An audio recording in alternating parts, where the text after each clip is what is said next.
Hey everyone, Internet Vicious Book Reader here. Today I want to talk about House of Leaf by Mark G. Danielewski. The book immediately starts with an unwelcoming message: this is not for you. Then our main character, Johnny, starts the story with the time he got himself an insomnia. According to him, he had mostly been a normal tattoo artist when one of his neighbors, an 80-year-old man named Zampano, died. Johnny Truan wrote this opening segment and mentioned that Zampano the old man leaves a record that still haunts him, a non-existing record called the Nevinson record, a recording about a certain house in Astrid Lane where Nevinson family lives.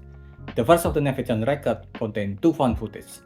The first one is about a person, someone called Holloway, who is checking the hallway inside the house that is somehow longer than the house itself. This short video is our introduction to the Nevinson record. It is much like Ken Pixel's The Backroom found footage where we don't see anyone, only the uploaded handheld footage. We then go from the first footage, a 5 minutes uncut recording of the impossibly long hallway inside the house, to the fourth and much disjointed one with bits and pieces of hints of Holloway, who seems to have been trapped inside the hallway for a while, weeks, months, or maybe even years, who knows. He's got this long beard, shortage of food, and even shortage of water. The only thing he can do is keep repeating his name and origin like a mantra, as if he's afraid to lose himself. Holloway Roberts, born in Menomonee, Wisconsin, bachelor from UMass. There's something here. It's following me. No, it's stalking me. I've been stalked by it for days, but for some reason, it's not attacking. It's waiting for something. I don't know what. Holloway Roberts, Menomonee, Wisconsin. I'm not alone here. I'm not alone. And we will follow the Nevinson record to see how things progress so far, from the Nevinson family moving to a new house to suddenly someone being lost inside their house, unable to find food, water, or exit. We see Will Nevinson moving into the house with his wife Karen and their two kids. Nevinson made a project to record their family to make a documentary of the family moving to the house.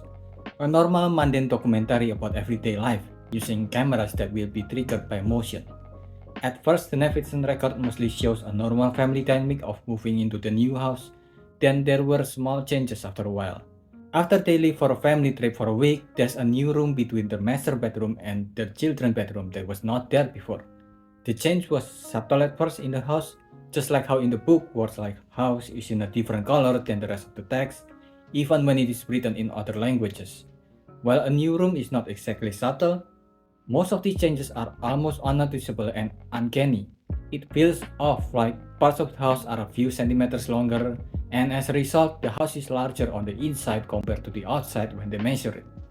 Then the long hallway appears. The door to the hallway and the hallway not only shouldn't have been there in the first place, but when they measure it, it's longer than it should be inside the house, just like the first footage. And as the story progresses, the house will get crazier and the book will also get crazier. The way the story is told, besides Zampano's essay on the Nevinson records, there are also footnotes from Zampano, Johnny, and a nameless editor. A lot of these footnotes don't really add much to the story directly. If anything, these footnotes break the story in the pages, and the three stories fight for a spotlight in the House of Leaf book. It makes the story feel crowded, claustrophobic, and uncomfortable to read at times. This story is like a lot of other books where it can be said that the book is better, but in the most extreme way, because a lot of what makes the story horror is contained within the book itself, and I honestly cannot see how it can be faithfully adapted into a movie without making the movie borderline unwatchable. Maybe you can make the Nevinson record into some kind of backroom found footage, but it won't show how unhinged the story goes in the book. The closest another media got to portraying the book, I think, is My House What, a game made in the classic Doom game. Like a lot of people, I also first saw the book title from the video made by Powerpack, or maybe you saw it on the later one made by Pyrocynical. Well, the house in the game got weirder and weirder as the player progressed the game. But there is an entirely different portrayal of the book, and it's an entirely different experience from the book. I think the author kinda realized that this book is not going to go mainstream just because of how weird it is. Even inside the Nevinson record it's written, good storytelling alone will guarantee a healthy sliver of popularity in the years to come, but its inherent strangeness will permanently bar it from any mainstream interest. I've seen how strange text got in other books, like in classic Alice in Wonderland where the text got like a red tail, But it's not to the extent that this book goes. As the character go further into the hallway in the house, the book also goes more unhinged. Footnotes started appearing inside the story pages. You can even see it written in reverse in the next page, as if you're looking at the front and the back of the hallway through the footnotes. The left side of the book started listing random places, and the right side has names written upside down, as if these are the places the house can be and these are the names lost inside the book. Text started appearing upside down, right side up, and every other way because direction no longer mattered. The books where random text appears started getting bigger, and more text are missing from the pages. It then only appears at random places like at the top or at the bottom because the hallway keeps changing and shifting. One of the characters even got seasick even though he is inside the house built on land. And as the Nevinson family journey into the hallways gets more and more crazy, so does Johnny's story as his mental health and his life deteriorates as the story progresses. Like a lot of horror, the story itself is not just about how cursed the house is, but about a person who let his curiosity got the better of him. It's why we have the saying curiosity killed the cat. Nevinson knows the house is a weird place just by observation alone. Even his family has warned him about the house, but he ignores all the warning and still he cannot let it go, and his obsession got him trapped inside it.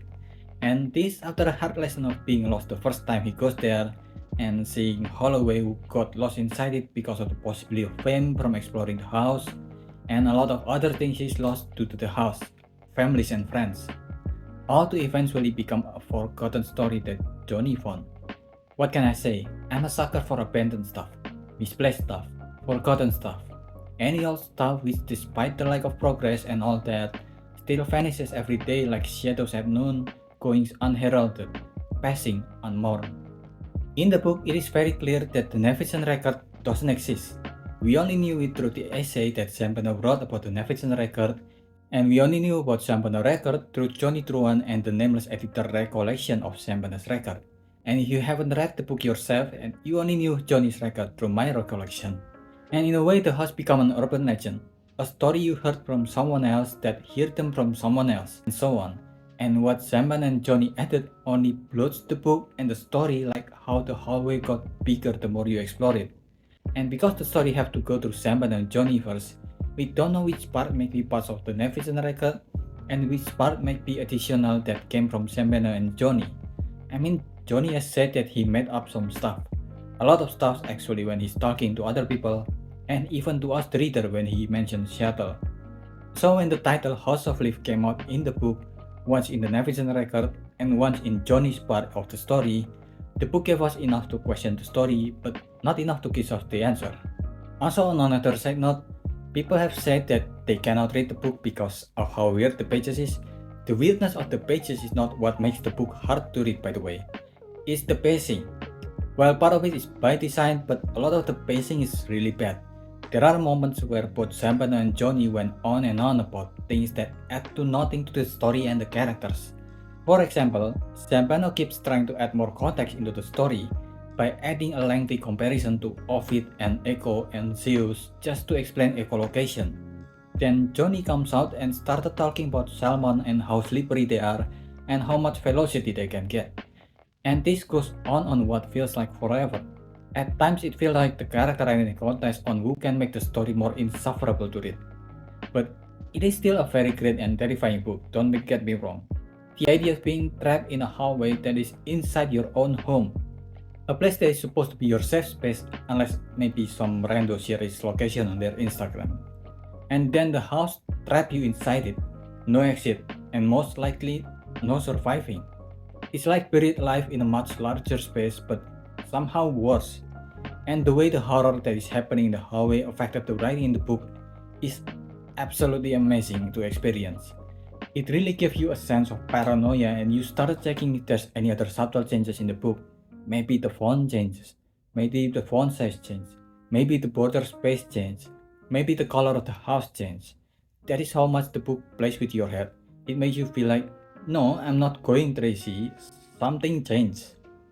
I also kinda get why people say the book can be read in many ways. The Nevinson record itself is a classic horror that involves a family being placed in a new and hostile environment. But Johnny has his own tragic background. That father absent mother that's not mentally well, to say the least. His story in the book is the most inconsequential, but the whole book can be said to be told from his perspective. Even Johnny himself said that he's an intruder during the Navigation record story. And I think what makes him work as the guy who we got the story from is how much similarities he have with the other characters. Like him, Zampano is also an intruder in the Navigation record. He keeps trying to add more and more stuff to the record, not to make the record itself clearer, but to show how much he have read these other things that smart people read. Homer, Greek mythology. Zampano wants people to know he's read smart people books. And he is similar to Johnny's mom. In her letter at the appendix, she liked to use a lot of Greek and other reference, even using difficult words and other language to show how smart she is. Johnny is also familiar with Navigation as an absent father, who is absent because he's chasing after greater things in life. Johnny has even experienced how a person can lose their mind through his mother's letter that goes more and more unhinged before she took her own life. So Johnny is familiar with madness written on paper, like what the Navigation record is. People fear the Navigation record because it is a cosmic entity that plays with its host, but even without the house, Johnny is as afraid and lost in his life as Navigation. There is no house that wants to swallow him whole, but he is trapped anyway. There is no house that takes people that he cared about in his life, but he lost them anyway. There is no house that turns people crazy, but his mother has gone mad and he is just as scared of going mad and turning into his mother or Holloway, or losing everyone and being alone like Navigation or Zampano. The book I think is nothing short of a masterpiece. Don't get me wrong, it is still a very weird book that is definitely not for everyone, but it is so well written, well made. Whatever it is, while reading it, I sometimes think, man, I wish Johnny and Zampano found the complete Navigation record, or maybe someday someone will find those missing pages. Before catching myself and reminding myself that this entire thing is a work of fiction, and the point of the story is letting go of this kind of obsession anyway. It is a terrifying horror, a touching love story, a complicated family dynamic drama, a story of people processing their trauma and letting go of their obsession. The house in the House of Leaf might dissolve into nothing, but I think the story and its character will stay with you if you go through it. I give this a 4.75. What do you think? Are you gonna read it? Did I miss anything? Leave your thoughts in the comment below and subscribe to the channel. That's about it.